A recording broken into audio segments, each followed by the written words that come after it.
जय हिंद दोस्तों, नमस्कार। चलिए आज हम आपको नया टॉपिक एक बताते हैं। फाइनेंशियल सिस्टम, वित्तीय समावेशन। ठीक, नया टॉपिक है जो कि आप लोगों को अच्छे से समझ में आएगा। और इकोनॉमिक्स का एक थोड़ा टिपिकल टॉपिक माना जाता है, लेकिन चलिए ऐसा हम समझा देंगे, कोई दिक्कत नहीं होगा। जैसा मन करे वैसा जियो। ठीक, एक कहावत है, आपका जैसा मन करे वैसा जियो, लेकिन कोई काम ऐसा ना करो कि लोग आपकी परवरिश पर उंगली उठाने लगे। जो मन करे वो करो। ठीक, कहावत है कि कभी गिर जाओ तो खुद ही उठ जाना। कभी गिर जाओ तो खुद ही उठ जाना, क्योंकि लोग सिर्फ गिरे हुए पैसे उठाते हैं, इंसान को नहीं। चलिए दोस्तों, बताते हैं फाइनेंशियल सिस्टम, वित्तीय समावेशन।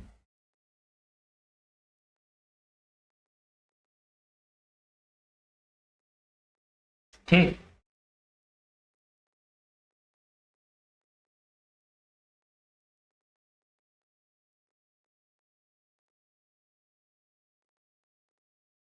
फाइनेंशियल सिस्टम, वित्तीय समावेशन।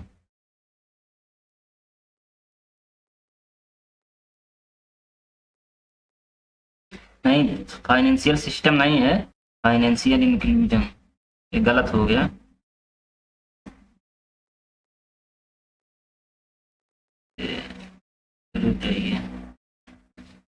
इंक्लूजन।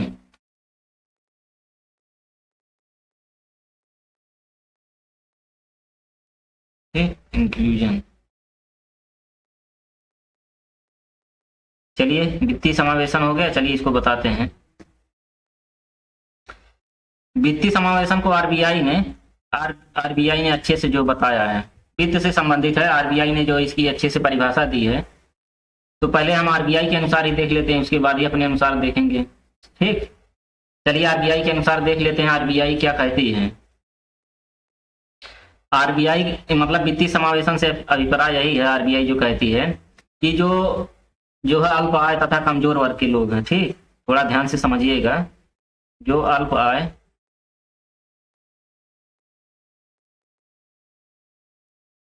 और कमजोर वर्ग के लोग हैं, ठीक, उस बड़े समूह को, या भारत में सबसे बड़ा समूह है अल्पसंख्यक और कमजोर वर्ग का, जो है बहुत बड़ा समूह है भारत में।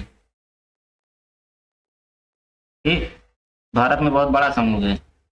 तो अल्प आय कमजोर वर्ग के उस बड़े समूह को, जो मतलब समान रूप से जो है बैंकिंग प्रणाली से, बैंकिंग सेवा से तथा अन्य लाभ प्राप्त करने से वंचित रह जाते हैं। ठीक, बहुत सारे इन सब में जो है बैंक से जो कमजोर वर्ग के लोग हैं और अल्पसंख्यक वर्ग के लोग हैं, ये जो बैंक जो सेवाएं देता है, जो सुविधाएं देता है, इससे वंचित रह जाते हैं, ये लाभ जो नहीं ले पाते हैं। और बड़े बड़े लोग जो इसका फायदा उठा लेते हैं। और जबकि समाज का सबसे बड़ा समूह यही अल्पसंख्यक और कमजोर वर्ग, और यही लोग जो है बैंक के जो है सेवा है, जो बैंकिंग सेवा है, जो बैंकिंग प्रणाली है, नई नई योजना है, उसका जो ये लोग लाभ नहीं उठा पाते हैं, और उन्हें जो है वाहिनी लागत पर जो है सेवाएं उपलब्ध नहीं हो पाता है। लेकिन आरबीआई कहता है इन लोगों को, इनको अल्प आय और कमजोर वर्ग को जो है बैंकिंग सेवाएं जो उपलब्ध कराना, ये क्या है, वित्तीय समावेशन है। ठीक, बैंकिंग सेवाएं उपलब्ध कराना क्या है, वित्तीय समावेशन है। वाहिनी लागत पर, कम से कम लागत पर बैंकिंग सेवाएं उपलब्ध कराना, यही बैंकिंग क्या है, वित्तीय समावेशन है। चलिए इसके बाद आगे देखते हैं। मेन पॉइंट है, जैसे बैंकों का राष्ट्रीयकरण। ठीक, बैंकों का राष्ट्रीयकरण। उसके बाद जो प्राथमिक क्षेत्र को ऋण उपलब्ध कराने की सुविधा और स्वयं सहायता समूह इत्यादि जो आरबीआई के द्वारा की गई है। इसका उद्देश्य क्या है, चलिए आगे इसको बताते हैं। बैंकों का राष्ट्रीयकरण क्यों किया गया है, उसके बाद प्राथमिक क्षेत्र को ऋण क्यों दिया जाता है, देख लीजिए। प्राथमिक क्षेत्र को ऋण, प्राथमिक क्षेत्र को ऋण जो उपलब्ध कराने की सुविधा है, और स्वयं सहायता समूह इत्यादि की जो है आरबीआई द्वारा यही सब किया जाता है। आरबीआई द्वारा इन सब पे बहुत ध्यान दिया जाता है। और इसका उद्देश्य क्या है, उद्देश्य देखते हैं। इन सब का उद्देश्य यही है कि ग्रामीणों को बैंकिंग सेवाएं प्रदान कर उन्हें जो है देश की अर्थव्यवस्था से जोड़ना है। मूलभूत उद्देश्य यही है। सरकार ये सब इसलिए करती है, आरबीआई इसलिए करती है ताकि जो ग्रामीण से बैंकिंग सेवाएं प्रदान किया जाए, जो गांव के लोग हैं, ग्रामीण के लोगों को, ठीक,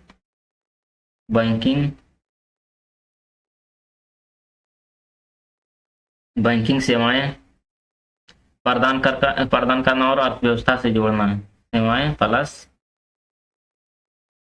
उन्हें जो है अर्थव्यवस्था से जोड़ना,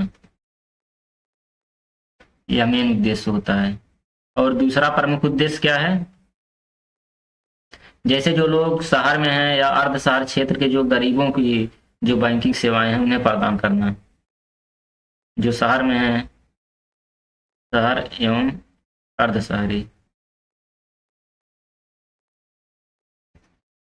शहर में भी बहुत सारे गरीब रहते हैं और अर्ध शहर में भी बहुत सारे गरीब और कमजोर वर्ग के लोग रहते हैं, तो इन्हें जो है बैंकिंग सेवाएं प्रदान करना, बैंकिंग सेवाएं प्रदान करना, ठीक। उसके बाद तीसरा मेन पॉइंट ये है कि गरीबों को महाजनों एवं साहूकार के चंगुल से बचाना। जो गरीब हैं, अल्पसंख्यक वर्ग हैं, गरीबों और कमजोर वर्ग को महाजन और साहूकार के जो चंगुल से बचाना है, ठीक। और इसमें चौथा पॉइंट ये है कि जो बैंकिंग सुविधा से जो वंचित व्यक्ति हैं उनको जो है वित्तीय सेवाएं उपलब्ध कराना। जो बैंक सुविधा देती है,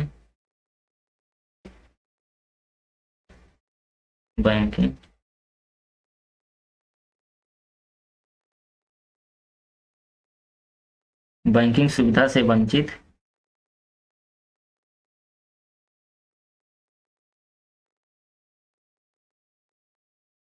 व्यक्तियों को वित्तीय सेवाएं उपलब्ध कराना।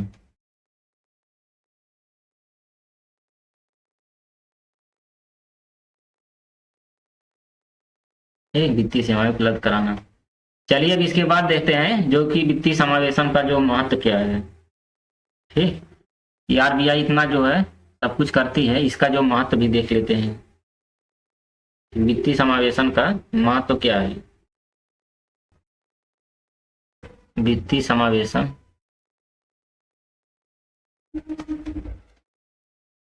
समावेशन का महत्व, इसमें पहला हम देखते हैं त्वरित आर्थिक समृद्धि।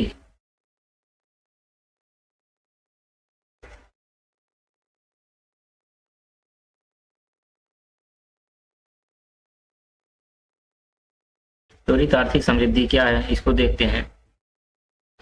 जैसे वित्तीय संस्थाओं तक जो है पहुंच कायम हो जाने के बाद,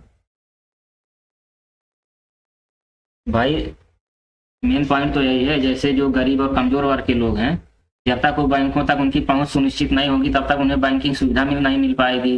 बैंकों द्वारा जो है योजनाएं जो चलाई जाती हैं, तरह तरह की सरकार द्वारा जो स्कीम लाई जाती है बैंकों के माध्यम से, वो भी नहीं उनको लाभ मिल पाएगा। तो सबसे बड़ा काम यही है कि जो कमजोर वर्ग के लोग हैं उनको जो है बैंकिंग संस्थाओं तक जो पहुंच सही कायम हो जाने के बाद जो है अर्थव्यवस्था का लाभ नहीं मिल पाता है। तो वित्तीय संस्थाओं तक पहुंच कायम हो जाने के बाद, वित्तीय संस्थाओं तक पहुंच कायम हो जाने के बाद ग्राहकों को अर्थव्यवस्था का लाभ मिलता है। ग्राहकों को अर्थव्यवस्था का लाभ मिलता है।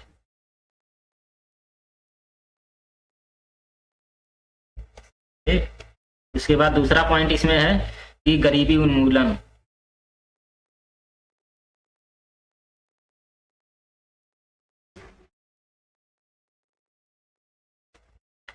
गरीबी उन्मूलन, ठीक। गरीबी उन्मूलन में देखते हैं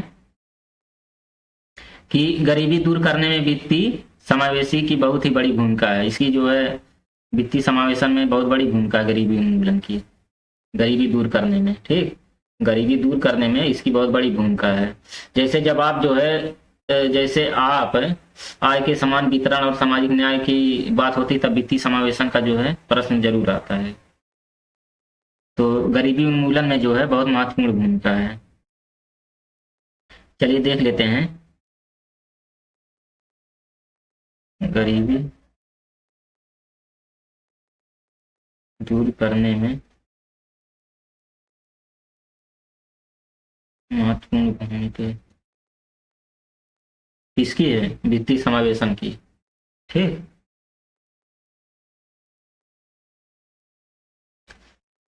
चलिए यहाँ तक तो समझ में आ गया होगा, कोई दिक्कत नहीं हुआ होगा। अगर कोई दिक्कत हुआ होगा तो भाई कमेंट बॉक्स में कमेंट करिएगा, उसको हम डिटेल से फिर से समझा देंगे अगले वीडियो में और अच्छे से विस्तार से बताएंगे। चलिए दोस्तों, मिलते हैं नेक्स्ट वीडियो में। तब तक के लिए धन्यवाद, नमस्कार। यहीं पे